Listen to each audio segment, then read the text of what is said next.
దీని మీద మనం అన్ని కోణాలలో ప్రస్తుతం అన్ని కోణాల్లోనూ దర్యాప్తు చేస్తున్నాం. దీనికి సంబంధించి మనకి కీలకమైన క్లూలు ఈరోజు ఉదయం మనకు లభించడం జరిగింది. ఇంతవరకు మనం అంటే ప్రామాణికంగా మనం చెప్పగలిగింది ఏంటంటే ఆమె హత్య చేయట్లో ఆమె యొక్క ప్రియుడి పాత్ర అనేది ఏమాత్రం లేదు. అది మనం రూల్ అవుట్ చేసాం. ఎవరు చేశారనే దాని మీద అయితే మనం ఖచ్చితమైన క్లూస్ అయితే మనకి ఈరోజు ఉదయం లభించడం జరిగింది. ఉదయం కూడా కాదు, మేము ఇక్కడికి వచ్చే సమయంలోనే మాకు లభించాయి. అదేమిటనేది పూర్తిగా ఛేదించిన తర్వాత నాకు రేపు నేను సీఎం ప్రోగ్రాం ఉండటం వల్ల నేను కర్నూలు నంద్యాల వెళ్లాల్సి ఉంది.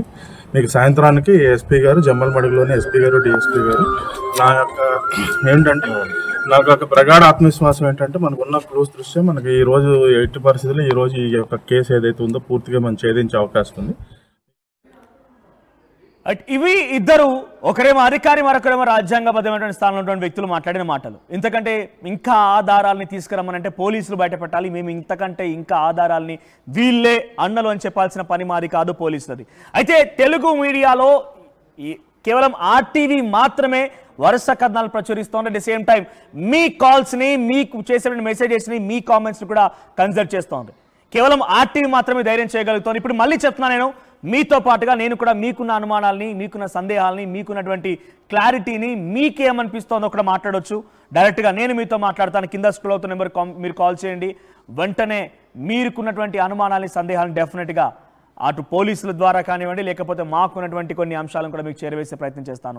మీ అభిప్రాయాలను కూడా తెలుసుకుంటాను. కేవలం తెలుగు మీడియాలో ఆర్టీవీ మాత్రమే పబ్లిక్ చేసినటువంటి కామెంట్స్ని, మీ సమస్యల్ని, మీకు కనిపించినటువంటి అభిప్రాయాలను కూడా తీసుకుంటుంది. సో మీరు వెంటనే కాల్ చేసే ప్రయత్నం చేయండి. సో ప్రస్తుతానికి ఇక్కడ ఒక విషయం మాత్రం చాలా క్లియర్.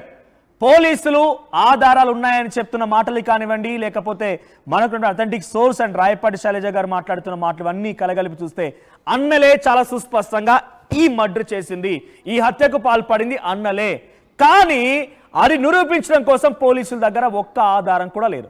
ఒకవేళ వారిని కన్ఫెస్ చేసినా కూడా వాళ్ళ కన్ఫెషన్ స్టేట్మెంట్లో వాళ్ళు ఛాలెంజ్ చేస్తున్నారు, కానీ ఇన్ఫర్మేషన్ ఇవ్వడం లేదు. ఏమని ఛాలెంజ్ చేస్తున్నారు? డైరెక్ట్గా మీ దగ్గర ఒక ఆధారం ఉంటే తీసుకురండి, దమ్ముంటారంటగా పోలీసులకే సవాల్ చేస్తున్నారు.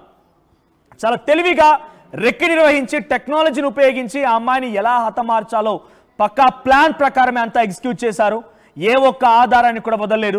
పోలీసులకి ఆధారాలు లేక మల్ల గుల్లాలు పడుతూ ఉన్నారు. పోలీసులకి ఆధారాలు కనుక దొరికితే, ఏ ఒక్క చిన్న ఆధారం దొరికినా కూడా ఇప్పుడు ఆ ముగ్గురిని లోపలేయడం ఖాయం. లేదు అని అంటే కనుక డెఫినెట్గా కొంత ఈ కేసు ఇంకా ఆలస్యమయ్యే అవకాశం ఉంది. అటు పోలీసు అధికారికంగా ఆ అన్నలయాన్ని ధృవీకరించరు, అలా అని చెప్పి పోలీసులు వారు కాదని కూడా చెప్పరు.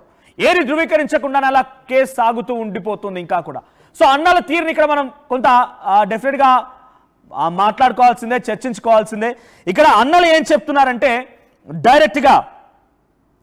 డైరెక్ట్గా ఏదేమైనా కూడా వాళ్ళు చాలా పకడ్బందీగా స్కెచ్ చేసుకున్నారు. అందులో ఒక మెడికల్ స్టూడెంట్ కూడా ఉన్నాడట.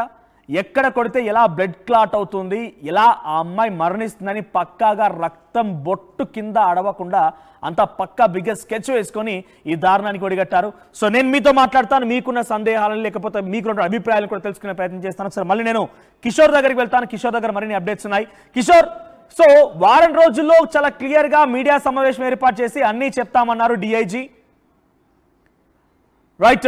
ఆ విషయంలో ఏంటి అసలు? ఆ మెడికల్ స్టూడెంట్ ఎవరు దీనికి పాల్పడింది? ఆ మెడికల్ స్టూడెంట్ ఆ ముగ్గురు అన్నల్లో ఎవరు? ఆయన పేరేంటి?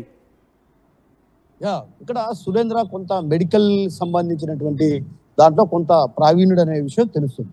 అయితే ఈ క్రమంలోనే తను మెడిసిన్స్ లో కూడా కొంత ప్రావీణ్యం ఉంది కాబట్టి ఎక్కడ కొడితే బ్లడ్ క్లాట్ అవుతుంది, ఆ తర్వాత ఏ పార్ట్ లో మనం కొడితే బ్లడ్ క్లాట్ అవుతుంది, బ్లడ్ కింద పడదన్నటువంటి విషయంలో కూడా సిద్ధహస్తులట. కాబట్టి ఖచ్చితంగా అతని నాలెడ్జ్ ప్రకారం, అతని ప్రొఫెషనల్ ప్రకారమే ఇదంతా జరిగి ఉంటుందన్నటువంటి భావన కూడా పోలీసులో ఉంది. మనం మొదటి నుంచి కూడా ఏదైతే కామెంట్స్ చేస్తున్న వారికి కూడా నేను చిన్న విషయం చెప్తున్నా, మనం మొదటి నుంచి కూడా అన్నల వైపే అన్ని వేళ్ళు చూపిస్తున్నాయని చెప్పడం జరిగింది. ఇప్పటికి కూడా మనం క్లారిటీలో ఉన్నాం. హత్య చేసింది అన్నటువంటి విషయం అన్నలే అన్నటువంటి విషయం పైన కూడా అటు క్లారిటీలో ఉన్నారు. బట్ ఇక్కడ బలమైనటువంటి ఆధారాలు రేపు పొద్దున్నే కోర్టులో సబ్మిట్ చేస్తే కోర్టు ఈజీగా బెయిల్ వస్తుంది. కాబట్టి బెయిల్ రాకుండా చేయాలంటే ఒక బలమైనటువంటి ఆధారం ఏదో ఒకటి పోలీసులకు కావాలన్నటువంటి భావన పోలీసులే స్వయంగా వ్యక్తం చేస్తున్న పరిస్థితి. ఇక్కడ అన్నలే హత్య చేశారు. ఇక్కడ కిషోర్ ముందుగా వివస్త్రంగా చేసి కేసుని డైవర్ట్ చేయడం కోసం ప్రయత్నం చేశారన్నట్టుగా చాలా స్పష్టంగా అర్థమైంది. ఆ తర్వాత రైట్ కాలర్ ఒకసారి కిషోర్ అందుబాటులో ఉండండి. కాలర్ ఉన్నారు. Caller from Kamal Kumari from Vizianagaram. Yes Kamal Kumari గారు మాట్లాడండి. కమల్ కుమార్ గారు మాట్లాడండి. హలో. ఎస్ మాట్లాడండి అమ్మా. హలో మాట్లాడండి మేడం, వినిపిస్తోంది. మాట్లాడండి. హలో మాట్లాడండి మేడం, వినిపిస్తోంది. హలో రైట్ పీసీఆర్ తనకు వినిపించడం లేదు. సో కిషోర్, సో ముందుగా వివస్త్రంగా చేసి ఆ అమ్మాయిని హతమార్చే ప్రయత్నం చేయడంలో భాగంగా డైవర్ట్ చేశారని మాత్రం చాలా స్పష్టంగా అర్థమైంది. హలో మరోవైపుగా హలో పీసీఆర్ వినిపిస్తోందా? హలో కమల్ కుమార్ గారు వినిపిస్తోందండి? లేదండి, వినిపించట్లేదు. ఇప్పుడు వినిపిస్తోందా? హలో హలో రైట్ చెప్పండి అమ్మా. ఇప్పుడు మరి ఆ నిందితుల్ని వదిలేస్తే అందరూ అలా చేసుకుంటూ పోతే మరి చట్టం ఏం చేస్తుందండి? ఏం సెక్షన్లు తీసుకొస్తుంది? నాకు అర్థం కాలేదు మీ పాయింట్, మళ్ళీ రైజ్ చేస్తారా? సొంత చెల్లెల్నే చంపేశారు కదా ఇద్దరు అన్నదమ్ములను. ఎస్, వాళ్ళని రిలీజ్ చేస్తాం, ఒక కేసు క్లోజ్ చేస్తాం అంటున్నారు కదా. మరి అందరూ అలా చేసుకుంటూ పోతారండి. అంటే ఇక్కడ ఆ కేసుని క్లోజ్ చేస్తామని ఇంకా అఫీషియల్ గా పోలీసులు అక్కడ స్టేట్మెంట్ ఇవ్వలేదు. బట్ ఇక్కడ ఒక అంటే అందులో చూపిస్తున్నారు కదా మీరు ఆర్టీవీలో. రైట్, నేను ఏమంటున్నానంటే అక్కడ ఆధారాలు లేవు పోలీసుల దగ్గర. పోలీసుల దగ్గర ఏ ఆధారాలు లేవు. లేకపోయినా వాళ్ళు ఒప్పుకున్నారు కదా నిజం మేమే చంపామని. అయితే ఇక్కడ న్యాయస్థానంలో మళ్ళీ వెళ్ళిన తర్వాత ప్రూఫ్లు తప్పకుండా ప్రొడ్యూస్ చేయాల్సి ఉంటుంది. సో పోలీసులు మనకున్నటువంటి సోర్స్ ప్రకారంగా ఏంటంటే ఆధారాలు చూపిస్తే డెఫినెట్ గా వాళ్ళకి శిక్ష పడుతుంది. వాళ్ళు చేశారనేది చాలా క్లియర్ గా అటు మహిళా కమిషన్ చైర్పర్సన్ చెప్తున్నారు, పోలీసుల అనుమానం అదే, మనకున్నటువంటి సోర్స్ పక్కాగా వాళ్ళే చేశారనేది ఇది క్లారిటీ. కానీ ఒక్క ఆధారం కూడా లేకుండా వాళ్ళపై నెపం నెట్టింది. ఎందుకంటే ముందుగా ఆ అమ్మాయిని వివస్త్రంగా చేశారు. వివస్త్రంగా చేయడం ద్వారా సొంత అన్నలే వివస్త్రంగా చేసి ఉండరు, ఎవరైనా చేసి ఉంటారనే రకంగా డైవర్ట్ చేసే ప్రయత్నం ఒకటి. ఆ తర్వాత తల్లి మాటలు కూడా మీరు విన్నారా? తల్లి ఏమంటోందనంటే ఒకవేళ చంపుకుంటే నేను నా ఇంట్లోనే చంపుకుంటాను,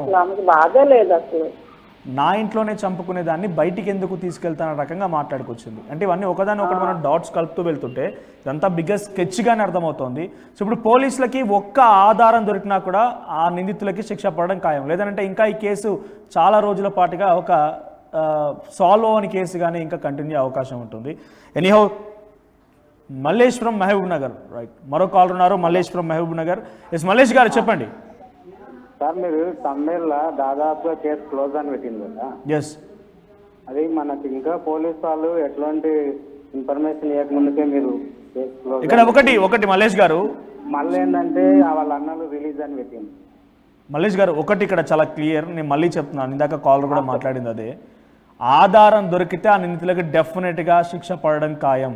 ఇప్పటి వరకు ఒక్క ఆధారం దొరకలేదు. ఒకవేళ మీరు గమనించండి, బేసిక్గా హై లెవెల్ కేసెస్లో చాలా పెద్ద వాళ్ళు ఉన్నటువంటి కేసెస్లో అయితే దీన్ని పొలిటికల్ ఇన్ఫ్లుయెన్స్ ఉందా లేకపోతే ఇంకేదైనా ఉందా అని చెప్పి ఆలస్యం చేస్తే చేయొచ్చు.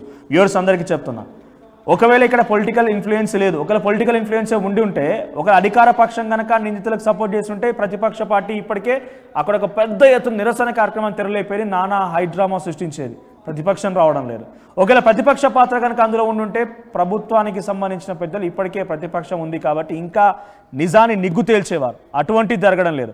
ఇవేవి కావడం లేదంటే పొలిటికల్ ఇన్ఫ్లుయెన్స్ అనేది కాసేపు పక్కన పెడితే కుటుంబమే చేసిందనేది మాత్రం చాలా స్పష్టం. మూడో వ్యక్తి రాలేదు. ఆ కుటుంబానికి సంబంధించి వాళ్ళు చేశారని వాళ్ళు కూడా ఒక రకంగా ఒప్పేసుకున్నారు, కానీ ఆధారం లేదు. అందుకే ఈ కేసు కాస్త ఆలస్యం కావచ్చు, అవసరమైతే ఇక్కడ ఐఎమ్ నాట్ షూర్, నేను చాలా క్లియర్గా చెప్పడం లేదు, బట్ ఇది క్లోజ్ అయినా ఆశ్చర్యపోవాల్సిన పని లేదు. అటువంటి ఒక కాంప్లికేటెడ్ కేసుగానే భావించాలి. మరో కాలర్ ఉన్నారు, పేరు పీసీఆర్ కాలర్ పేరు అంజలి ఫ్రమ్ కర్నూలు. అంజలి గారు నమస్తే అండి. నమస్తే అండి. చెప్పండి మేడం.